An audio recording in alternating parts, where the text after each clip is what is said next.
Emotions can be our biggest power if we use them carefully. Emotions या भावनाएं हमारी सबसे बड़ी ताकत बन सकते हैं यदि हम उन्हें सावधानी पूर्वक यूज करना सीख लेते हैं तो। Friends, this is Rahul Sharma, motivational speaker and performance coach. आज के इस वीडियो में आप सभी दोस्तों का स्वागत करता हूं। दोस्तों, बहुत हजार वर्षों पहले की बातें हैं कि एक तरफ राम का राज्याभिषेक होना था, एक तरफ उनको राजा बनाया जाना था, लेकिन वहीं दूसरी तरफ राम के पिताजी उन्हें बुलाते हैं और उनको कहते हैं कि तुम्हें 14 वर्ष का वनवास दिया जाता और राजा भरत को बनाया जाएगा। दोस्तों, अगर कोई सामान्य व्यक्ति वहां पर होता तो वो क्या करता? वो चीखता, वो चिल्लाता, वो गुस्सा करता, वो विद्रोह कर देता, वो वन जाने के लिए साफ साफ मना कर देता और घर के बड़े बूढ़ों या अयोध्या के जो बड़े बूढ़े लोग हैं वहां पर जाके रोता कि देखो मेरे साथ मेरे घर वालों ने क्या किया, मेरे को घर से बाहर निकाल दिया। दोस्तों, पर राम ने ऐसा कुछ नहीं किया। राम ने ऐसा कुछ नहीं किया, बल्कि वो तो पिताजी की आज्ञा मानकर खुश हुए। उन्होंने तो पिता से कहा कि पिता, बस इतनी सी बात, ये तो मेरा सौभाग्य है कि मुझे वन जाने को मिल रहा है। वहां पर बहुत से ऋषि मुनि महात्मा लोग मुझे मिलेंगे जिनसे मेरा कल्याण होगा।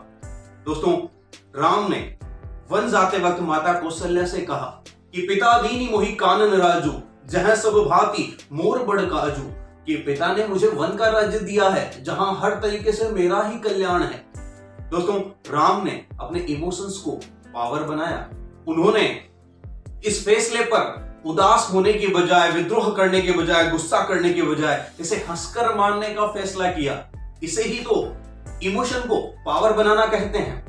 और दोस्तों, इसीलिए राम जब वन गए तब सिर्फ राम थे, लेकिन जब 14 वर्ष बाद में अयोध्या लौटे तो मर्यादा पुरुषोत्तम भगवान श्री राम बनकर लौटे। दोस्तों, इमोशंस को पावर बनाना पड़ता है, तब जाके इंसान कुछ बनता है, कुछ हासिल करता है। इंसानों को इमोशनल फूल कहा जाता है।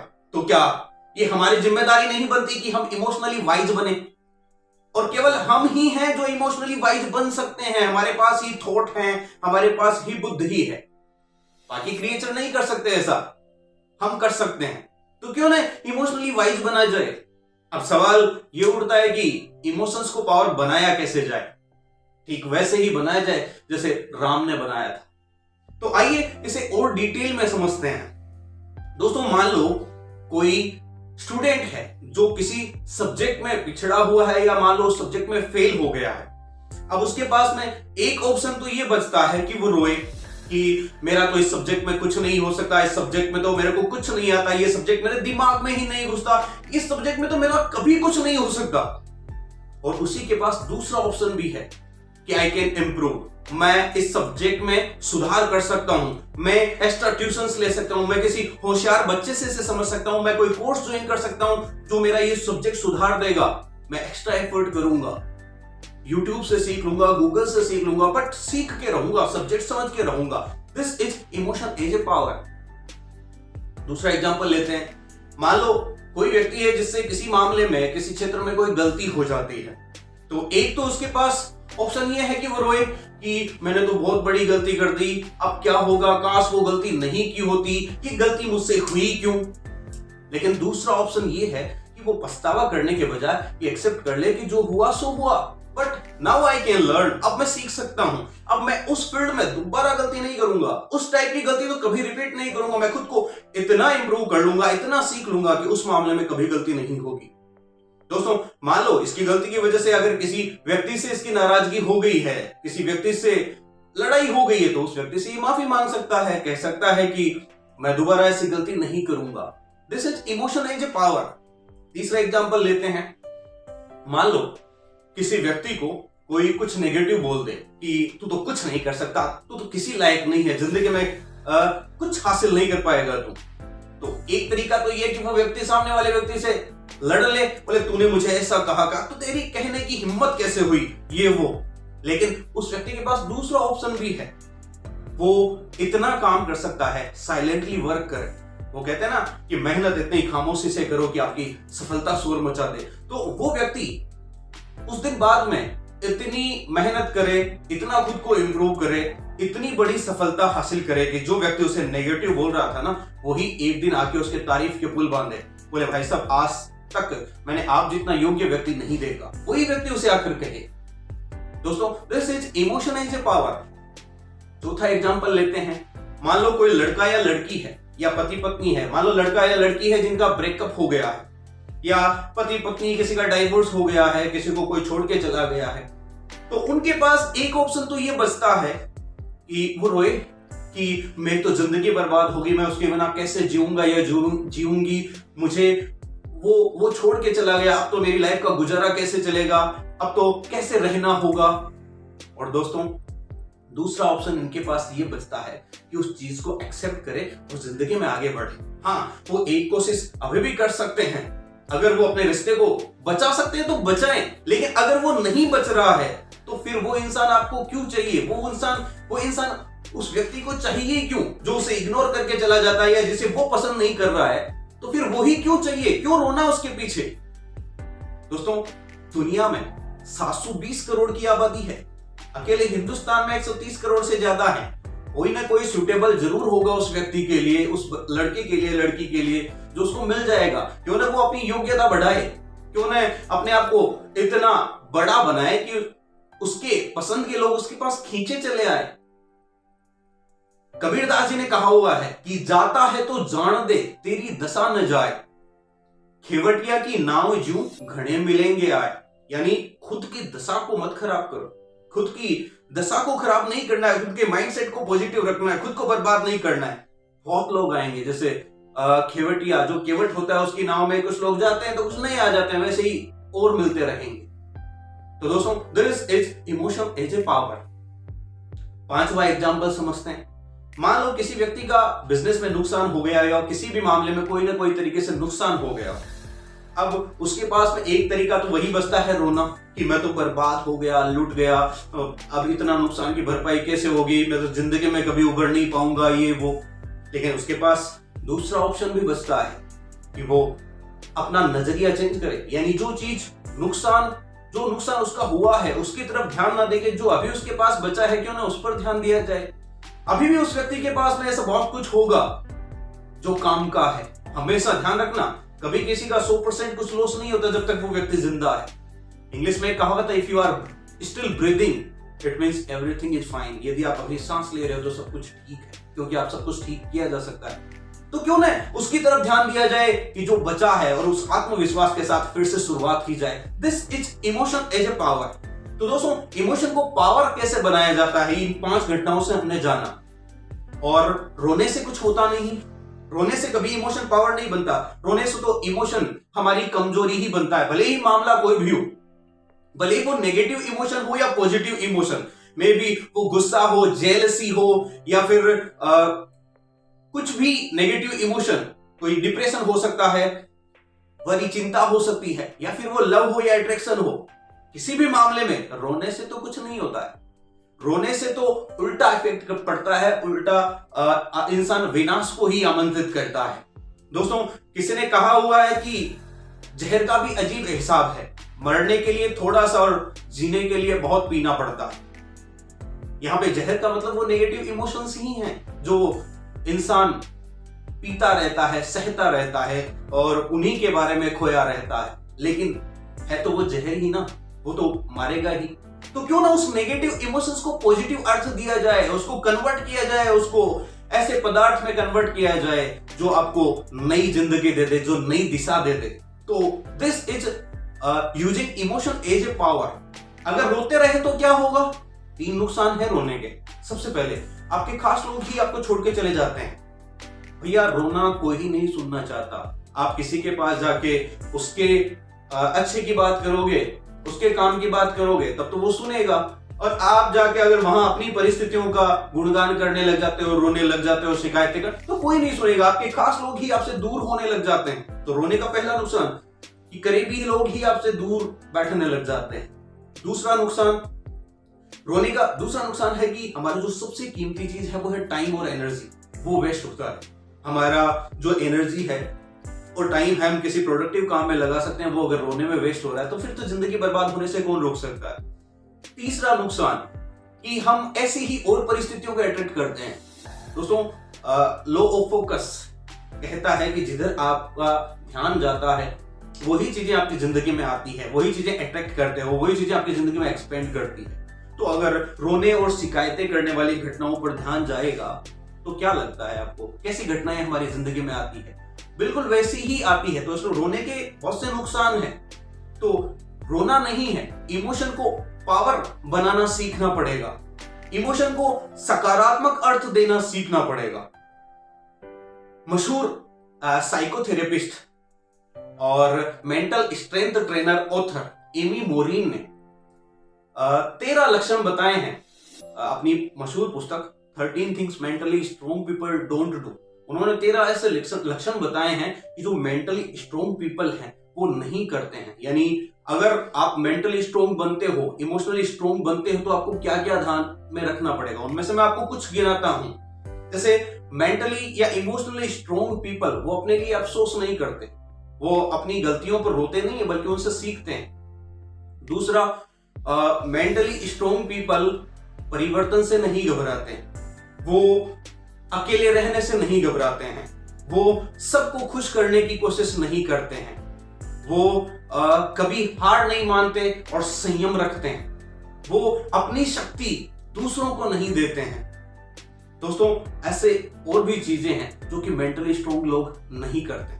मैं आपको 3 ऐसे रियल स्टोरीज सुनाता हूं जहां पर लोगों ने अपने इमोशंस को कैसे कंट्रोल किया और कैसे उसे पावर बनाया और कैसे अपनी जिंदगी में बड़ी सफलताएं हासिल की। मैं आपको 3 रियल स्टोरीज सुनाता हूं। दोस्तों, पहली स्टोरी है थॉमस अल्वा एडिसन, जो कि उस सदी के महान साइंटिस्ट रहे थे जिन्होंने लाइट का आविष्कार किया, बल्ब का आविष्कार किया। दोस्तों, थॉमस अल्वा एडिसन 67 साल की उम्र में उनकी जो निजी प्रयोगशाला थी, लेबोरेटरी थी, उनमें आग लग गई, उसमें आग लग गई। अब फायर ब्रिगेड वाले आए लेकिन वो आग पर कंट्रोल नहीं कर पा रहे थे।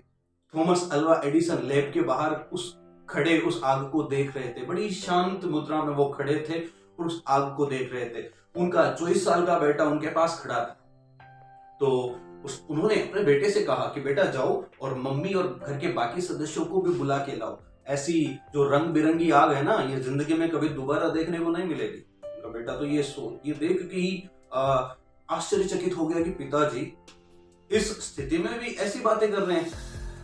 दोस्तों, एक रिपोर्टर ने उस वक्त थॉमस अल्वा एडिसन से पूछा कि अब आप क्या करोगे। तो थॉमस अल्वा एडिसन ने जो जवाब दिया, this is emotion as a power. Emotion को पावर कैसे बनाया जाता है आप देखना। उन्होंने कहा कि कुछ नहीं, हमारी गलतियां भी इस प्रयोगशाला में राख हो जाएगी, मतलब इस आग के साथ ही हमारी गलतियां भी जल गई। अब मैं कल सुबह से वापस से शुरुआत करूंगा, नए सिरे से शुरुआत करूंगा। उन्होंने एक भी वर्कर की अपने सैलरी नहीं काटी और अगले दिन से वापस सब कुछ शुरू किया।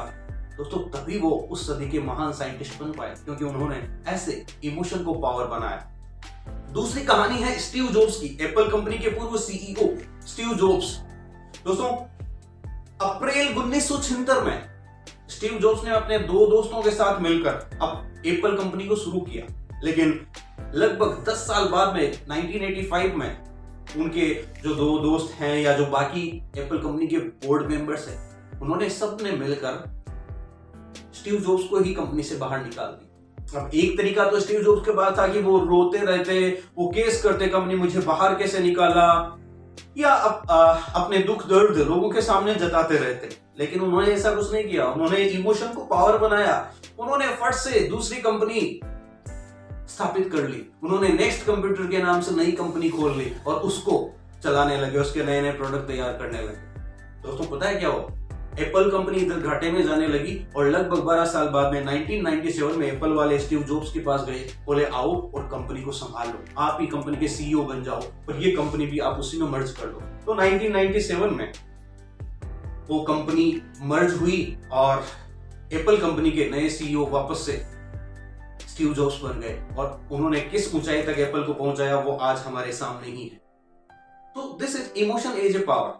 तीसरी कहानी है महात्मा गांधी की, जो 1893 में एक केस के सिलसिले में साउथ अफ्रीका गए हुए थे। वहां से वो डरबन से प्रिटोरिया जा रहे थे ट्रेन में, उनके पास फर्स्ट क्लास की टिकट थी, लेकिन उनका फर्स्ट क्लास बोगी में बैठना कुछ अंग्रेज लोगों को रास नहीं आया। बोले एक हिंदुस्तानी व्यक्ति, एक काला व्यक्ति हमारे साथ कैसे बैठ सकता है। तो उन्होंने टीटी को बुलाया और कहा इस व्यक्ति को बाहर निकालो। तो पीट मैरीबर्ग स्टेशन पे गांधी जी को टीटी और उन अंग्रेजों ने बाहर निकाल फेंका। दोस्तों उनके साथ मारपीट भी की गई, उनका अपमान भी किया गया, लेकिन गांधी जी ने वहां पर कुछ नहीं किया, लेकिन मन में एक चीज ठान लिया कि तुमने मुझे ट्रेन से बाहर निकाला है, मैं तुम्हें देश से बाहर निकाल के रहूंगा। मैं इस चीज के खिलाफ आवाज उठाऊंगा, इस नस्ल भेद के खिलाफ, इस तानाशाही के खिलाफ आवाज उठाऊंगा। उन्होंने तभी से आंदोलन करने की सोच ली थी, सत्याग्रह करने की सोच ली थी। दोस्तों this is emotion as a power. Emotion को पावर ऐसे बनाया जाता है। अगर हमें जिंदगी में सफल होना है, कुछ भी करना है, तो इमोशन को पावर बनाना सीखना पड़ेगा। हमें रिएक्ट करने की बजाय रेस्पॉन्स देना सीखना पड़ेगा। हमें तकलीफ सहने की तरकीब और तरकीबें सीखने की तकलीफ उठाना सीखना होगा। ये कैसे किया जाता है? आइए मैं 3 स्टेप में आपको समझाता हूं कि हम इमोशन को पावर कैसे बना सकते हैं। First step, use logotherapy. अब लोगोथेरेपी क्या होता है दोस्तों? विक्टर फ्रेंकल नाम के एक ऑस्ट्रियन न्यूरोलॉजिस्ट, साइकाइट्रिस्ट और ऑथर थे। उन्होंने फर्स्ट टाइम इस लोगोथेरेपी टर्म का यूज किया था। इसका मतलब उनका इससे मतलब था कि इंसान ही एक ऐसा प्राणी है जो कि वर्ष से वर्ष कंडीशंस हैं, खराब से खराब परिस्थितियों को भी एक सकारात्मक अर्थ दे सकता है। तो किसी भी घटना को, किसी भी परिस्थिति को, किसी भी चीज को सकारात्मक अर्थ देना ही लोगोथेरेपी है। यानी हमारे साथ क्या होता है वो एक अलग बात है, लेकिन हम उसकी क्या प्रतिक्रिया देते हैं ये एक अलग बात है। हमारे साथ हो सकता है कि आज जो हो रहा वो हमें गलत लगे। कहते हैं कि वक्त के फैसले कभी गलत नहीं होते, लेकिन उन्हें साबित होने में वक्त लग जाता है। तो ये हमारे हाथ में है कि हम हमारे साथ होने वाली घटनाओं को क्या अर्थ देते हैं। अगर हम उनका सकारात्मक अर्थ निकाल सकते हैं तो जिंदगी हमारे हाथ में है, जिंदगी की बाजी हमारे ही हाथ में।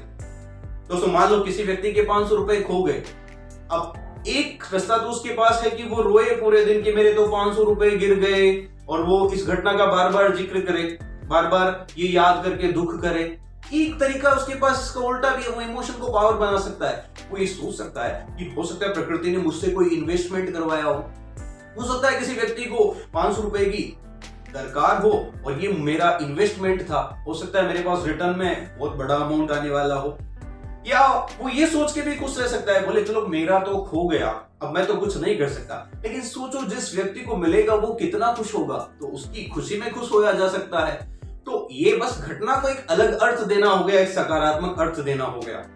मान लो किसी व्यक्ति का कोई नया मोबाइल लेके आया, वो पहले दिन ही टूट गया। दोस्तों ये मेरे साथ हुआ था।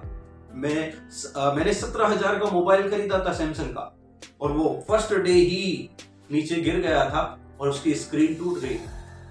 अब लेकिन मैंने उस वक्त जो किया वही मैं आपको सजेस्ट करूंगा कि ऐसी कंडीशन में क्या कर सकते हैं। मैं तो दुकानदार के पास गया, मैंने पूछा कि जी इसका वापस से सही करने का कितना खर्चा होगा। उन्होंने कहा कि 2,000 रुपए लगेंगे। तो मैंने कहा ठीक है, 17,000 रुपए बच गए। यानी कि मैं ये मान लूंगा कि अब मेरा मोबाइल 19,000 रुपए का आया।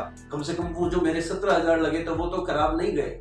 तो जो होता है उसको हम अर्थ दे सकते हैं, चाहे जो अर्थ दे सकते हैं वो हमारे ही हाथ में है। तो लोगोथेरेपी का यूज करना जब हम सीख जाते हैं, चीजों को सकारात्मक अर्थ देना हम सीख जाते हैं, क्योंकि घटना और प्रतिक्रिया के बीच में एक वक्त होता है और उस वक्त में हम विश्लेषण करके किसी भी परिस्थिति को, भले ही कैसी परिस्थिति हो, हम उसको सकारात्मक अर्थ देना सीख सकते हैं कि जो होता है अच्छे के लिए होता है और वो अच्छा इसमें हमें खोजना होता। दोस्तों दूसरा स्टेप है कि take right diet. Take right diet यानी बॉडी को और माइंड को, दोनों को सही डाइट खिलाना जरूरी है। इमोशंस का सीधा कनेक्शन हमारी बॉडी और माइंड से होता है। जितने स्वस्थ हमारे बॉडी और माइंड होंगे उतने ही स्वस्थ और अच्छे इमोशंस हमारे अंदर जनरेट होने वाले हैं। कहावत भी है कि जैसा खाए अन्न वैसा रहे मन, और garbage in garbage out, good in good out, कचरा अंदर कचरा बाहर, अच्छा अंदर अच्छा बाहर। तो हमें अगर अपने इमोशंस को सकारात्मक रखना है, अच्छे पावरफुल इमोशंस जनरेट करने हैं, तो हमें हमारे शरीर का और माइंड का दोनों का ध्यान रखना होगा। दोनों को सही डाइट देनी पड़ेगी, दोनों को संतुलित आहार देना पड़ेगा, शरीर को ऐसी चीजें देनी पड़ेगी जो इसको एक्टिव रखे, जो इसको एकदम स्वस्थ रखे। उस साथ में व्यायाम करना होगा, एक्सरसाइज वगैरह करनी होगी, और माइंड को रेगुलर बेसिस पे पॉजिटिव मटेरियल देना पड़ेगा, अच्छा कंटेंट इसको देना पड़ेगा, चाहे वो वीडियो के फोरम में हो, चाहे वो वर्कशॉप ट्रेनिंग प्रोग्राम के फोरम में हो, चाहे किताबें पढ़कर दो, लेकिन रेगुलर बेसिस पे ये काम करना पड़ेगा।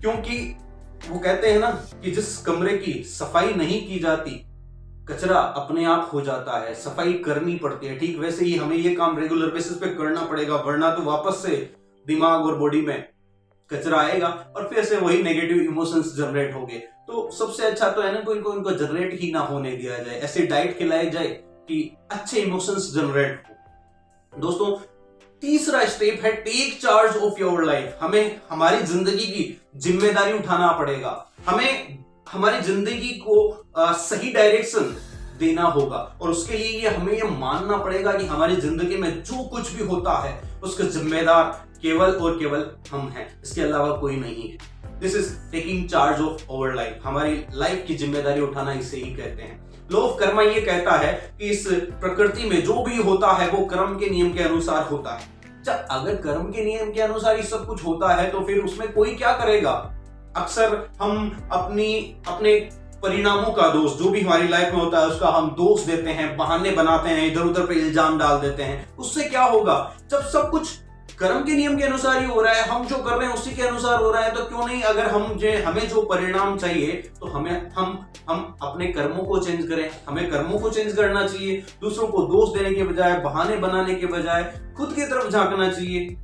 और जब हम ऐसा करना सीख लेते हैं, जब हम ये मान लेते हैं, एक्सेप्ट कर लेते हैं कि मेरी जिंदगी में जो भी होता है उसका जिम्मेदार सिर्फ और सिर्फ मैं हूं, तो निश्चित रूप से आप अपनी जिंदगी में सब कुछ ठीक कर पाओगे। क्योंकि जब आपके हाथ में चाबी आएगी अपनी जिंदगी की, तभी तो आप अपनी परिस्थितियों को ठीक कर पाओगे, आप जो चाहे वो परिणाम हासिल कर पाओगे। और वो मानना पड़ेगा कि आज के बाद में जो भी मेरी जिंदगी में होगा उसका जिम्मेदार मैं हूं, और मैं उसको ठीक करके रहूंगा, मैं जो चाहता हूं वो हासिल करके रहूंगा, क्योंकि सब कुछ कर्म के नियम के अनुसार चलता है, और मैं ऐसे ही कर्म करूंगा जो मुझे मनचाहे परिणाम दे।